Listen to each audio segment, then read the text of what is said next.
అరుణాచలేశ్వరుడు అంటే ఎంత ప్రాశస్త్యం కలిగినటువంటి ఎంత ప్రాముఖ్యమైనటువంటి దేవాలయం మనకు తెలుసు. గిరి ప్రదక్షిణ చేస్తే ఇంకా మనం ఒక 6 నెలల వరకు ఫుల్ ఎనర్జీ ఉంటుంది.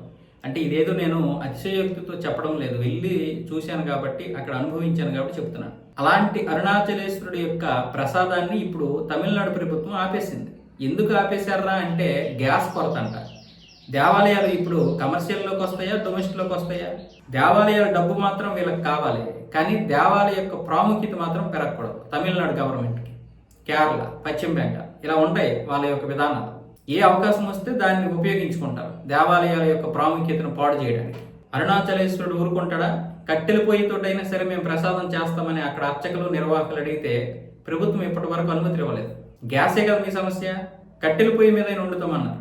అక్కడ లడ్డు ఉచితంగా ఇస్తారు, మిగతా కొనుక్కోవాలి. ఒక లడ్డు మాత్రం ప్రతి ఒక్కరికి ఉచితంగా ఇస్తారు. మనకు లడ్డూలు ఇంకా ఎక్స్ట్రా కావాలనుకుంటే కొనుక్కోవాలి. ఇప్పుడు తిరుమల తిరుపతి దేవస్థానానికి మనం వెళ్తే ఎలా ఉంటుంది, ఒక చిన్న లడ్డు ప్రసాదంగా ఇస్తారు. మనకి లడ్డూలు కావాల్సి వస్తే 50 రూపాయలు పెట్టి కొనుక్కోవాలి. అంటే వీళ్ళకి హిందువుల డబ్బులు కావాలి, కానీ హిందువుల యొక్క సాంప్రదాయాలు అవసరం లేదు, మనోభావాలు అవసరం లేదు. 1984లో దిక్కుమాలిన కాంగ్రెస్ తీసుకొచ్చి ఇందులో పెట్టేసింది ధర్మాదాయ దేవాదాయ శాఖల ప్రభుత్వంలో.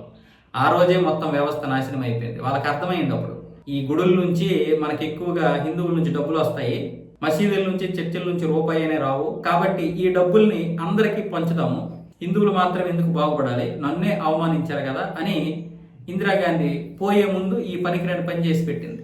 దానికి ఇప్పటికీ కూడా దీని నుంచి విడిపించుకోలేక హిందూ సంస్థలు అలాగే తెల్లముఖం వేసుకొని చూస్తున్నాయి.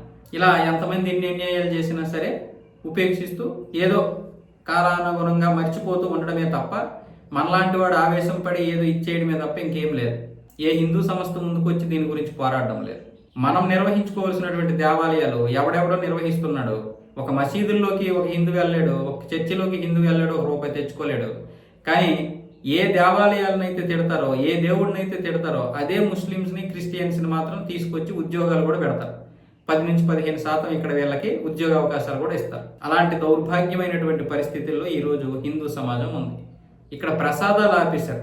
ప్రసాదం కూడా ఆపేశారంటే ఎలాంటి పరిస్థితుల్లో చూడండి. పోనీ సరే గ్యాస్ కొరతే కదా, మరి మేము కట్టెల పొయ్యి మీద పెడతామంటే అనుమతులు ఇవ్వాలి కదా, దానికి కూడా ఎందుకు కమిటీలు?